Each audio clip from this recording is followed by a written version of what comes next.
Hello everyone and welcome to the New York Empoleon's Week 8 battle of the APA Evolution League. We are taking on Zamcrow, YouTube /Scoot / the Blackmont Raikougars, and this week in the APA. Ooh, my back is itchy. That's a thing that you want on camera. Anyway, his team was absolutely terrifying and very annoying for my team to deal with. He has the Regenerator Core of Slowbro and Tangrowth, and the Zygarde 50%, and the Crocodile, and all things that I just don't want to see, and some of my biggest threats like Hawlucha just do not match up well against his team. He also has that Mega Diancie, which is incredibly difficult for my team, except for Bullet Punch Scizor, which I have to keep prepped and healthy in the back, otherwise that is going to be a problem. Scizor is actually one of my best answers, especially against the team he brought. You can see that I can hit everything except the Zygarde for super effective coverage. If you don't know my super effective coverage, then definitely go watch the team builder, because that's where you're going to see it. But Knockoff can kill the Marowak, hit the Slowbro. I've got Bullet Punch for the Diancie. I've got U-Turn for basically everything on his team. So we do have options there. And then just Defog as my last move, because I didn't bring it last week. And if you realize, that could have actually saved me with the Veil and everything going on. So we are going to be bringing the Sawsbuck back as well. This thing is going to be Swords Dance 3 attacks with Return, Stomping Tantrum, and Horn Leech this week. It is itself a sweeper, no baton pass, nothing like that. It is trying to come in and do a lot of work, and it actually matches up incredibly well against the team that he brought, since it outspeeds the Alolan Marowak. And really what happens is, if I do set up a Swords Dance and he switches into the Alolan Marowak on a return against something else, like say the Tangrowth, then I actually get the doubled power with Stomping Tantrum and take out the Alolan Marowak at +2, which is crazy, and I love that that tech exists. So we do have that option for the Alolan, and otherwise it is just going to try to sweep late game. Nidoqueen has the rocks to try to chip down his team, which again with Regenerator, rocks are always incredibly useful. Scarf Gardevoir is really good. And Vaporeon and Tapu Koko are more support mons this week to try to whittle his team down. Tapu Koko really didn't need any coverage outside of stabs. I have the Tapunium Z to do 75%, and then a stab will kill everything else. Again, if you need more information about my team, definitely go check out the team builder. That is the easiest place and best place to see it. But we're going to jump right into this now. We're not going to waste any time, and we are going to see the Scarf Gardevoir lead against his Crocodile. And I don't know if he's Scarf Crook or not, since his Intimidate does go and my Trace actually goes first. I assume that I am going to be faster, but I don't know for sure. But I'm going to safely go for the Moonblast and scout it out, as he does go into his Marowak. Shadow Ball obviously would have been better there, but I'm not too worried about it, since Vaporeon can come in. And we actually, hold on, I'm letting this go way too fast. We saw leftovers on this Marowak. Everybody, ladies and gentlemen, there were leftovers there. I don't know if you saw them. They went really, really fast, but there were leftovers on the Marowak. So that threw me. I was like, okay, man brought leftovers Marowak. That's a significant threat off my back. I mean, that's half of its attack gone, which is great.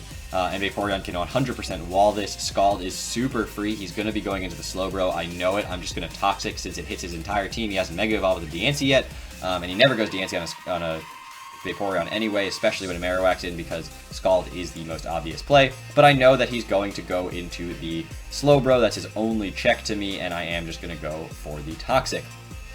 And that's going to help me wear down this Slowbro, which is the only thing stopping my Vaporeon from just kind of sitting on the field and winning the game. As I do go into the Scizor, expecting there's no way he's going to straight up click Fire Blast. It's just not going to happen.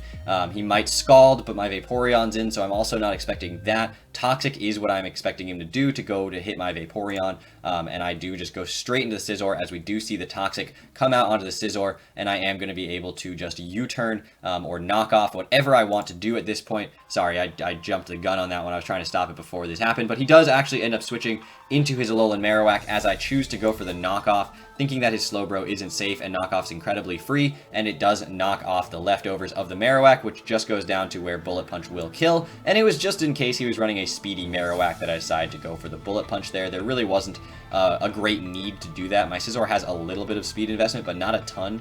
And very, very fast Marowak would be able to outspeed it. With the leftovers and Stealth Rock, it's pretty unlikely he would have been running that kind of Marowak, but I figured, why take that chance? I took it last week against the Alolan Ninetales, and we all saw how that worked out, so we are just going to take out his Marowak here, as he's going to have to go out into his Crocodile to intimidate me, and I am just feeling like Earthquake's not going to do a lot, Crunch is not going to do too much, and I'm not too worried about him getting off something else like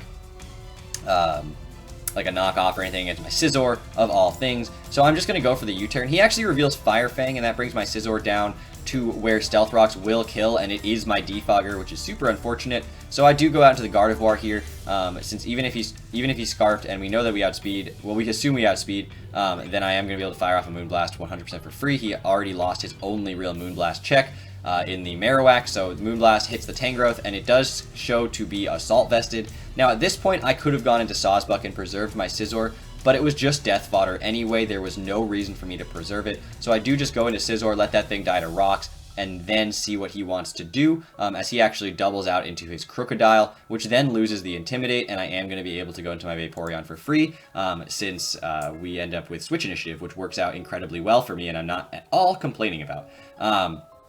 So yes, Scizor ends up going down, which is, you know, I would have preferred not to have Scizor die, but it is what it is. The Fire Fang was great tech on the Crocodile, and I'm actually sort of impressed that Scizor could take it as well as it did.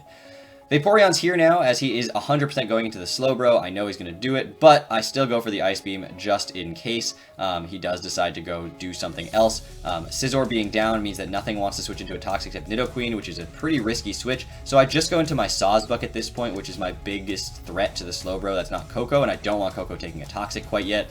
So I am just going to go into Sawsbuck. It is going to take a Toxic. Slowbro can't touch me if he's not rocking like a Fire Blast Slowbro, which he could be for the Scizor. I don't see Ice Beam against my team, to be honest. He could again for the Hawlucha and the Nidoqueen, but I just don't know what he'd be running on Slowbro.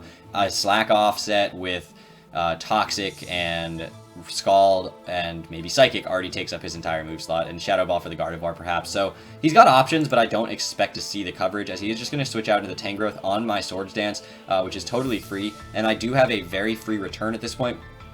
Are taking a little bit of chip damage from the Toxic here, and he's going to intimidate me with the Crocodile, but the return is going to be able to take out that at +1, so we are going to be able to pick up another kill with Sawsbuck, which is amazing. That's Sawsbuck's 5th kill this season. It's worth noting it's its 2nd battle I've brought it to at all. Scizor currently leads my team with 6 kills on the entire season so far, and Sawsbuck has just picked up its 5th kill, as he is now going to go out into the Mega Diancie, as you're going to see in a second. And at this point, I figured, you know what, Sawsbuck is going to go 1 for 1 for the Crocodile. That's incredible. I still have my Koko at full health, so I can go out into that on the Diancie. I can threaten it out with, you know, just a Volt Switch to chip it down and go out into something else to take the hit, like my Vaporeon.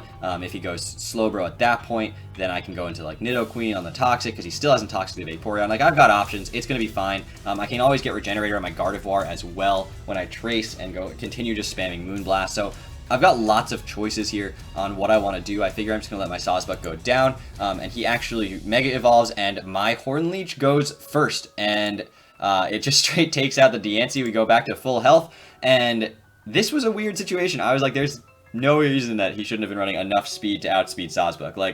Like this thing needs to be modest to do that. And so he actually says he forgot EVs on this and Zygarde as well. At this point, he has no EVs on either of those 2 mons. So he actually just decides that when this thing goes down, he is going to forfeit. He knows that he can't beat my Sawsbuck anymore, since I can always just set up in front of the Tangrowth or the Slowbro with Sawsbuck and break them now that the Mega Diancie is dead. So we end up taking a 5-0 victory on a forfeit. It is actually, the league says that the credit for the kills goes to the Mon that was on the field, which means Sawsbuck is credited with picking up 5 more kills this game. So this thing has come twice. It has 9 kills on the season. It has not yet died, and it is currently, I believe, after the Week 8 battles, in 6th on the all the Pokemon MVP list, which is kind of crazy. Sawsbuck was something that I haven't even run it like Serene Grace. Both weeks have been Sap Sipper, this time for the Tangrowth, last time for the Shaman, and I've been Toxic. All 9 kills have come while Toxic, which is crazy. This thing is a monster. So hopefully you guys enjoy a little Sawsbuck mini sweep. Obviously, I don't think Sawsbuck would have necessarily picked up all 5 kills here. Tangrowth was still healthy enough to survive. I would have been forced to switch out potentially to reset the Toxic. I did not have the Heal Bell on my Vaporeon or anything like that, so Toxic would have eventually worn down my Sawsbuck. I don't think it would have gotten all 5 kills, but I do think we would have been able to pull out the win, since I did have the Tapunium Z on the the Coco to do 75% to either the Zygarde or the Tangrowth, and then kill with whatever move I wanted to go for after that. Plus, Nidoqueen is still very healthy in the back, and once the Slowbro goes down, he has nothing to break that. Well, he has the Zygarde, but I think I've EV'd to take one hit from the Zygarde, and Sawsbuck is going to still be alive and be able to take 1,000 arrows, and since he doesn't have EVs on his Zygarde, I would be able to outspeed that, since I was running max speed Jolly to speed tie it, and be able to hit it with a Horn Leech, or something like that. So that's a win. We're up to 6-2 now with a big 5-0 win in our book, in our credit. So thank you all so much for watching. Great game to my opponent. I apologize that that's the way that it worked out. I also forgot nicknames this week. So fortunately, you guys don't get to see all my fun nicknames, but that is, you know, I made these mons and I just forgot to put on the nicknames before I played. So thank you all so much for watching. I hope you guys enjoyed, and I will be back here week 9 as we continue on our run in the APA Evolution League. First time on Showdown is starting off well, but there's still, I think, 4 weeks left, so we've got plenty of time to screw up. One more win, and I think we're guaranteed over 500, which would be really nice, and we do have some of our toughest matchups coming. So thank you all so much for watching. I'm taking on A12QSD, I think is his username, and the Arkham City Delibirds. So thank you all for watching. I will see you guys back here next week. Take care, everybody.